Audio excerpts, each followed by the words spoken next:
오늘 저희가 창세기 47장 13절부터 26절 본문으로 말씀을 묵상합니다. 지난주에 저희가 창세기 45장 말씀을 같이 봤죠. 요셉이 드디어 이제 형들에게 자기의 정체를 밝히고 극적인 이제 상봉을 하는 이야기가 끝나고 이제 46장, 47장 이제 진도가 이렇게 많이 나왔습니다. 야곱은 아들이 살아있다는 얘기를 듣고 결국에는 그 애굽으로 내려가게 되죠. 그렇지만 그 전에 하나님으로부터 먼저 내려가도 괜찮다, 내가 너를 지켜줄 것이다 라는 말씀을 듣고서 그는 이동을 했고, 이제 형제들과 또 이제 그 야곱이 이제 바로 앞에 서서 이제 인사를 하고, 결국 이제 라암셋이라는 땅에, 그게 이제 고센 땅이죠. 라암셋이라는 곳에 정착을 하게 되었습니다. 특별히 이제 그 46장, 또 47장 앞부분에 이렇게 내용에서 눈에 들어오는 내용은, 오늘 이제 그 요셉이 애굽 땅에서 어떻게 이제 그 다스리는가, 특별히 그 기근을 어떻게 다스리는가 얘기 나오기 전에 먼저 이제 이 야곱의 그 자손들이 애굽 땅에서 어떻게 이제 정착을 하게 되는지, 그 얘기 중에 눈에 들어오는 얘기가 이제 요셉의 그 형제들은 목축하는 자들로서 이제 애굽 사람들이 이렇게 가증히 여긴다, 이제 그런 얘기가 나왔고, 그래서 그들은 이제 이렇게 따로 이렇게 어떻게 보면 격리되는 그런 이제 그 땅으로서 이제 고센 땅에 이제 이렇게 정착하게 되는 것을 우리가 보게 되죠. 이제 가축을 기르기 때문에 이제 부정하다, 이것은 어떤 다른 의미보다도 그만큼 이제 이 요셉의 형들, 그러니까 야곱의 그 자손들은 어떻게 보면 이제 뜨내기 같은 이제 그런 이제 유목민의 생활을 하는 것이죠. 그래서 이제 애굽으로 봐서는, 애굽의 이제 도시 사람들을 봐서는 이제 요즘으로 말하면 글쎄요, 집시라고 해야 되나요? 그런 사람들이 이렇게 약간 좀 이렇게 풋다운하는, 좀 이제 낮게 보는 그런 정도의 이제 의미가 있는 것 같습니다. 그래서 사실 이제 애굽 제국에 이제 어떻게 보면 이제 시골 사람들이, 외국 사람들이 이제 간 것이죠. 다들 지금 기근이 심해서 양식이 있는 애굽 나라로 오기가 너무너무 이제 오는 것을 원했을 텐데, 절대로 아무나 올 수 없고, 결국 이제 요셉의 은덕으로 이들이 살 길이 생겨서 그 땅에 온 것 아닙니까? 그렇지만 바로는 요셉에게 많은 이제 은혜를 입었기 때문에 그들을 특별 대우합니다. 그래서 가장 좋은 땅에 거하게 했고, 결국은 요셉의 그 도움으로 그들은 거기에 안전하게 이제 피난처를 얻게 된 것이죠. 그렇지만 그들은 그 땅에서 자기들의 정체성을 지켜야만 하는, 그렇죠? 하나님의 백성으로서, 하나님의 부르심을 받은 이제 야곱의 자손으로서 그 정체성을 지켜야 되는 그런 상황에 놓여진 것이죠. 그것에 어떤 극명한 이 제국과 이 나그네 신세가 되는 이 야곱의 후손들과의 그 어떤 그 대조가 이 바로 앞에 선 야곱을 보면 알 수가 있습니다. 우리 47장 앞부분에, 그렇죠? 7절부터 12절까지, 특별히 10절까지 이 야곱이 바로와의 만남에서 우리가 확인을 할 수가 있습니다. 야곱은 바로 앞에 섰을 때 정말 그 나이가 130년이다, 그렇게 얘기를 합니다. 바로가 물었죠. 당신의 나이가 얼마냐? 130년입니다. 근데 그것을 나그네 길의 세월이다, 이렇게 표현을 합니다. 어떻게 보면 이제 참 이렇게 식솔들을 데리고 70명이라고 앞에 나와 있는데, 그렇죠? 그 많은 자기의 그 몸을 통해서 얻게 된 많은 그런 자손들을 70명이나 데리고 왔지만, 어떻게 보면 그는 피난민이에요, 그렇죠? 요즘으로 하는 피난민입니다. 난민들이죠.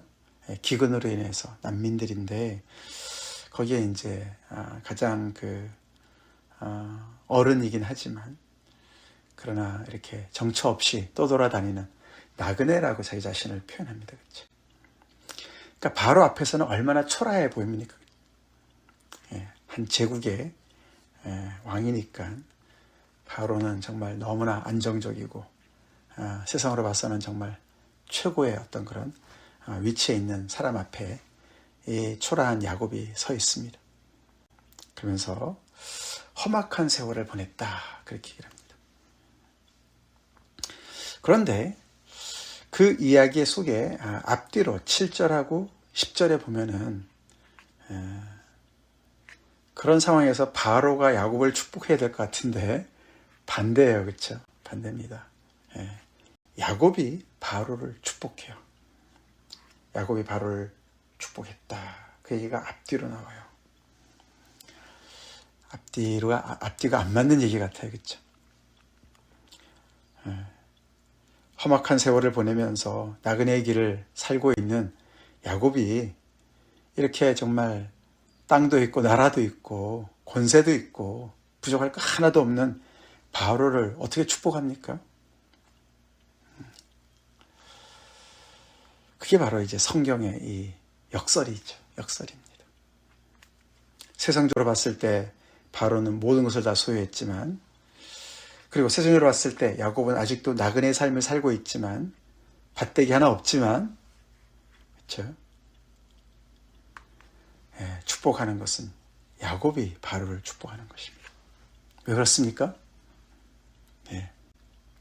야곱은 약속의 후손이죠? 아멘. 그렇습니다.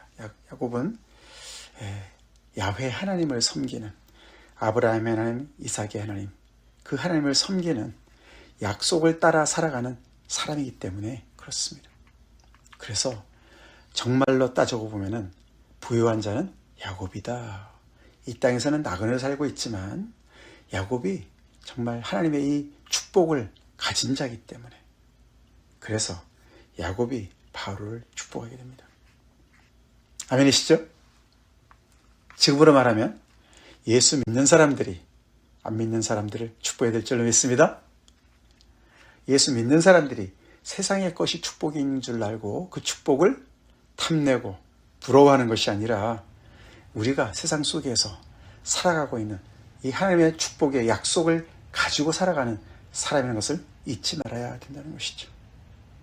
비록 우리가 약속을 따라 살고 있기 때문에 우리 이 세상에서 나그네와 같은 삶을 삽니다. 그리고 험악한 세월을 보낼 수도 있습니다. 그렇지만 우리는 영원한 하나님의 나라의 약속을 가지고 살아가는 사람들입니다. 할렐루야. 그렇습니다. 그래서 이 성경의 이 역설을 품고 살아가는 그런 사람들이라는 것을 한순간도 잊지 말아야 돼요. 그런 존재들이라는 것이죠. 사실 오늘 본문 13절부터 26절 47장에 이 이야기는, 이 속에서는 이제 이 요셉의 가족 이야기는 하나도 나오지 않습니다. 그 내용은 이제 기근이 계속되면서 그 땅에 어떻게 정말 경제 정책이 펼쳐졌느냐, 그죠? 그래서 어떤 과정을 통해서 결국에는 그 땅의 애굽 토지법을 요셉이 구축을 했느냐, 그 이야기죠. 처음에 1, 2년 사이에는 그래도 뭐 좀 그동안에 쌓아뒀던 양식이 좀 있었겠죠. 그러나 기근이 점점 더 심해지면서 한 해 이태가 지나고 이제 요셉의 가족들이 다 이제 내려오게 되지 않았습니까? 그러면서 이 땅의 사람들도 온 땅에, 그 애굽 땅뿐만 아니라 가나안 땅까지 다 기근이 들어서 먹을 것이 하나도 없는 것이죠. 그래서 그들은 이제는 더 이상의 다른 수단이 없으니까 자기들이 가지고 있는 소유를 하나하나 내놓게 됐습니다. 그렇죠? 첫 해는 돈을 가지고 양식을 사러 왔습니다. 그리고 한 해가 지난 다음에 둘째 해는, 그 다음에 다 다른 돈이 다 떨어진 다음에 가축을 가져옵니다. 그 다음 세 번째에는 아무것도 없으니까 이제는 자신들의 토지를 가지고 옵니다. 그리고 몸까지 팔면서 바로의 노예가 되겠습니다. 종이 되겠습니다. 그렇게 하면서 결국에는 이 기근의 이 긴 세월을 그들은 살아남게 되는 것이죠. 그 모든 것을 다 거두어들이고 비축했던 양식을 풀어주면서 결국에는 이제 이 요셉이 그 땅을 다스리면서 그 경제를 관리를 하는 것이죠. 그래서 전차적으로 결국은 그 땅의 모든 소유가 다 바로의 것이 되는 과정을 보게 됩니다. 예외는 있었습니다. 제사장들이 그렇습니다. 제사장들은 바로에게서 녹을 받으니까 그들은 예외였다.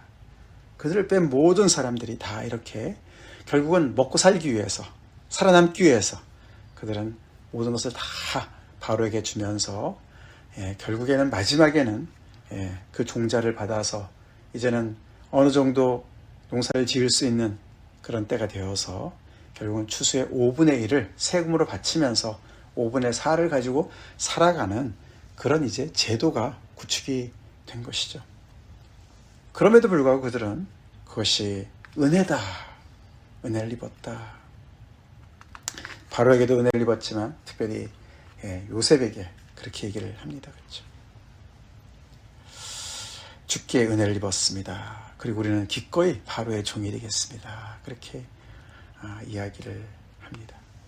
이것은 이때뿐만 아니라 오늘날까지 이르렀다. 그래서 그것이 그 땅에 이렇게 굉장히 안정적인 그런 오래 지속된 그런 어떤 그 경제 정책이 되었다고 얘기를 하고 있습니다. 은혜지요? 은혜입니다. 그나마 정말 애굽의 시민이니까 이 정도로 산 것이죠. 요셉의 그 가족들은 어땠을까? 야곱의 가족들은 어땠을까? 아마도 예외적인 그런 대우를 받았을 것 같아요. 그렇죠? 라암셋에 따로 있었고 요셉이 다 먹여 살렸다고 그랬으니까 어느 정도 영향을 받았을지 모르지만 이들처럼 이렇게 5분의 1을 또 바치고 이런 건 안 했을 것 같다 생각이 듭니다. 그래서 그런 어떤 예외적인 그룹 몇을 제외하고는 이 애굽의 온 땅의 백성들이 이런 영향 아래 들어가게 되었다는 것이죠. 오늘날도 만약에 이런 정말 온 땅에 기근이 온다면 당연히 그렇지 않겠습니까? 양식을 가진 곳에 사람들이 다 모일 것이고 정말 뭐 모든 것, 은금, 패물, 돈 다 가지고 와서 양식을 사지 않겠습니까? 오늘날 만약에 이런 비슷한 일이 벌어진다면 정말 폭동이 일어날 것 같아요. 그렇죠? 폭동이 일어날 수가 있죠. 이때는 안 그랬겠습니까? 그렇기 때문에 정말 이 모든 것을 잘 이렇게 질서정연하게 이것을 치리하는 것도 굉장한 일이었을 거예요. 그렇죠? 나라의 치안도 굉장히 중요했을 것이고 그리고 모든 것을 또 페어하게 공정하게 안 했으면은 여기저기서 폭동이 일어났을 거니까 굉장히 조심스럽게 신중하게 이런 일들을 아주 엄격하게 처리를 했겠죠. 그 모든 일들을 요셉이 감당했던 것이죠. 지혜와 명철을 가진 요셉이 감당을 했다 볼 수가 있습니다. 근데 한편으로는 은혜지만 또 다른 한편으로는 어떻게 됩니까? 결국은 이런 모든 것들이 점점 더 가진 자의 어떻게 보면 폭력으로 나타나게 되죠. 그렇죠? 그래서 결국은 그 뒤에 가보면은 가진 자가 이 바로에게 다 쏠린 이 모든 이 자원 것을 통해서 결국은 그 밑에 점점 더 요셉이 살아있을 때 괜찮았지만 요셉을 알지 못하는 바로가 등장하면서 결국에는 그들이 하루 순간이겠죠. 이 종의 그 계층으로 추락하지 않습니까? 그렇죠? 그렇게 되면서 결국에는 이들의 이 경제 시스템의 맨 밑바닥에서 노예의 삶을 살게 되는 그 위험천만한 그런 구조를 사실 어떻게 보면 시작한 것이다 라고 볼 수가 있는 것이죠. 한편으로는 은혜지만 한편으로는 가진 자의 횡포가 이렇게 그림자가 벌써 보이는 그런 것을 볼 수가 있습니다. 근데 그것은 세상의 법이에요. 그렇죠? 그렇지 않습니까? 세상에 공짜가 없거든요. 공짜가 없지 않습니까? 그게 애굽 제국의 또 다른 모습이에요. 아까 우리가 야곱과 바로를 비교하면서도 봤지만 세상의 모든 것을 소유한 바로였지만 그러나 더 부유한 것은 야곱이었듯이 오늘 여기 보니까 이 제국 안에서 물론 그 모든 그 나라를 잘 다스리기 위해서 이런 제도가 필요하고 그리고 모든 사람들에게 공정하게 하기 위해서 5분의 1의 세금을 내게 하고 그 과정 속에서 모든 것들을 다 이렇게 국유화한 것들을 우리가 충분히 이해하고 그것 자체도 세상에서는 은혜라고 얘기할 수 있지만 그러나 그 속에 그런 위험이 도사리고 있다는 것이죠. 그런데 그것이 세상의 법이죠. 돈 없이 어떻게 살아갑니까? 공짜가 어디 있습니까? 그래서 돈이 없으면 홈레스도 되는 것이고 빚더미에 앉는 것이고 그리고 수많은 사람들이 그 빚 때문에 목숨까지 스스로 버리는 그런 많은 사람들이 있지 않습니까? 그래서 세상은 항상 그 특징이 결핍이죠. 결핍입니다. 그렇죠? 늘 부족해요. 왜 부족합니까? 몇 사람이 독점해서 그런 것이죠. 지금 이 애굽 제국의 시스템이 그렇게 된 거예요. 결국은. 어떻게 보면 요셉이 거기에 가세를 한 것으로 볼 수도 있겠습니다만 이 당시 상황이 그랬던 것이죠.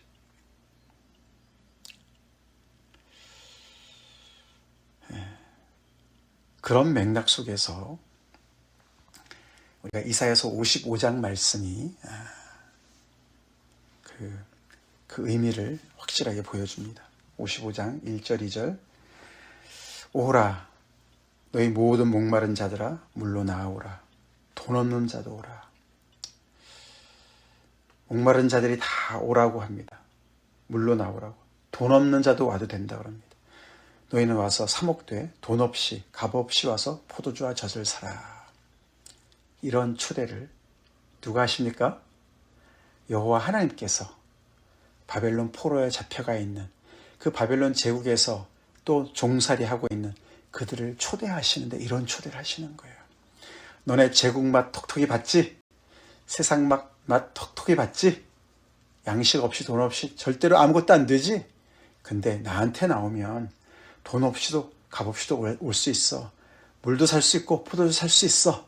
라고 말씀하십니다. 바로 그 얘기예요. 오늘 이 창세기 47장 얘기가 배경이 바로 이런 제국에서는 당연한 것인데 하나님이 그 당연한 것을 뛰어넘으셔서 정말 영원한 하나님의 나라, 제국이 아니죠. 하나님의 나라는 제국이 아닙니다. 세상의 나라가 제국이죠. 군림하는 자가 있고 독점한 자가 있고 그래서 그 밑에 종살이하는 자들이 있는 그런 세상, 그것이 제국이죠. 그런 제국을 담지 않았습니다. 하나님의 나라는. 하나님께서는 너희 목마른 자들 다 나오라고 초대하시는데 돈 없이 값 없이 나오라고 합니다. 그러면서 2절에 너희가 어찌하여 양식이 아닌 것을 위하여 은을 달아주며 배부르게 하지 못할 것을 위하여 수고하느냐. 이들이 애굽에서도 바벨론에서도 종살이를 해본 백성들 아닙니까? 세상의 맛을 톡톡히 본 백성들 아닙니까? 그렇죠? 나는 다르다는 얘기를 하시는 거죠. 그렇죠? 너네가 세상에서 이렇게 너무나 수고하고 정말 거기서 조금 얻어먹으려고 그 정말 근근히 살아가기 위해서 그렇게 그들한테 은을 달아주고 정말 모든 수고를 다 하는데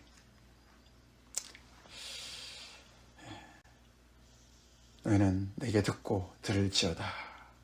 그리하면 너희가 좋은 것을 먹을 것이며 너희 자신들이 기름진 것으로 즐거움을 얻으리라.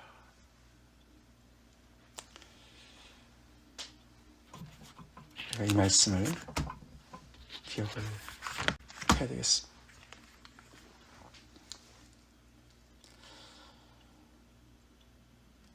우리 지난주에도 생명의 떡, 생명의 양식 우리 특송을 들었습니다만 우리 주님께서 요한복음 6장에서 그렇죠?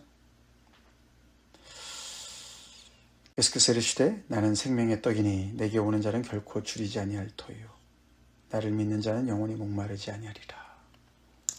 이사야서 55장이 하나님의 야훼 하나님의 초대와 똑같은 초대를 예수님께서 오병이어를 해주시면서 똑같은 말씀을 해주시는 것이죠. 예수님도 초대를 하시죠. 내게 오는 자는 결코 줄이지 않는다. 내가 생명의 떡이다. 단순히 우리가 영적인 얘기를 하는 것입니까? 세상의 양식을 주실 수 없는 하나님을 우리가 영적으로만 신령한 어떤 복만 얘기하는 것입니까? 아니잖아요. 그렇죠? 그들이 왜 바벨론의 포로로 잡혀갔습니까? 세상이 하나님께서 주신 그 약속의 땅에서 점점 더 세상의 양식이 전부라고, 점점 더 그것을 의지하고, 그런 주변의 나라들을 의지하고 이 하나님을 점점 더 멀리한 대가를 치른 거 아닙니까? 그리고 결국은 그 바벨론 제국에서 그들을 다시 고토로 돌아오게 하시고 그들에게 하늘과 땅이 통일되는 은혜를 주시기 위한 그런 메시아를 보내주시고 결국 그 모든 것을 다시 회복시키신 것은 정말 천지를 지으신 하나님 아닙니까? 우리 마태복음 6장에도 그렇죠. 먼저 그의 나라와 그의 의를 구하라. 너희가 어떻게 먹을 것, 입을 것, 마실 것을 염려하느냐. 하늘 아버지가 계시는데 우리 이런 말씀 다 믿지 않습니까?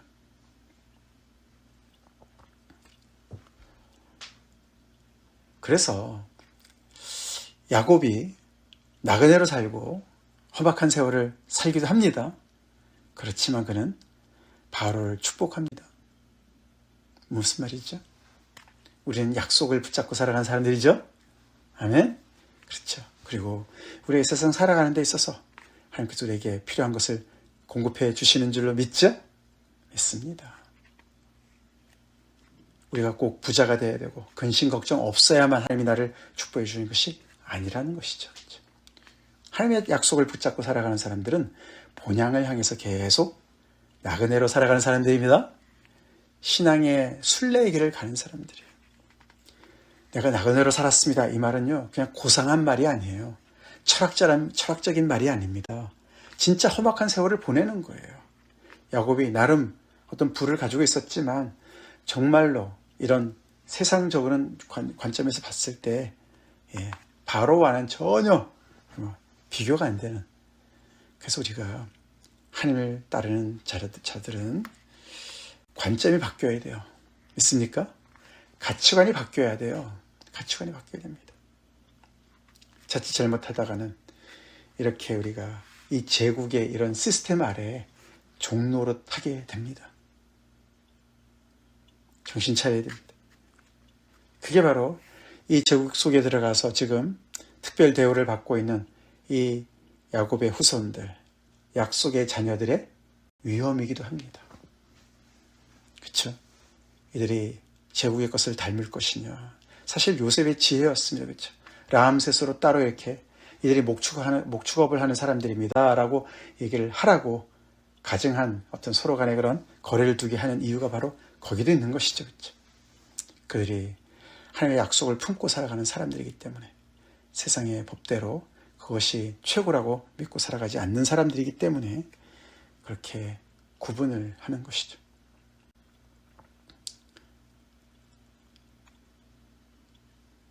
우리는 그래서 결핍의 땅에 살고 있는 사람들이 아닙니다. 아멘? 부유한 아버지를 모시고 살아가는 사람들이에요. 그렇지만 우리는 우리의 것은 이 땅의 것이 아닌 것을 믿습니다. 이 세상에 속한 것이 아니죠. 물론 우리는 이 세상에서도 세금도 내고 돈도 벌어야 되고 그렇습니다. 그러나 하나님을 모르는 자들과는 이방인들과는 영 다른 그런 모습으로 살아가야 될 줄로 믿습니다. 그래서 날마다 우리에게 돈 없이 값 없이 우리를 초대하시는 하나님 앞에 나가야 되겠습니다. 아멘. 주님께서 주시는 그 생명의 양식으로 참된 음료로 우리의 영혼을 채울 뿐만 아니라 또 오늘도 우리에게 일용할 양식을 주실 하나님을 바라봅시다. 우리가 무엇을 먹을까, 무엇을 입을까, 무엇을 마실까 염려하지 말고 하나님께서 우리의 필요를 아시고 채우실 것을 우리가 믿고 족한 줄 알고 족하도다. 내 은혜가 족하도다.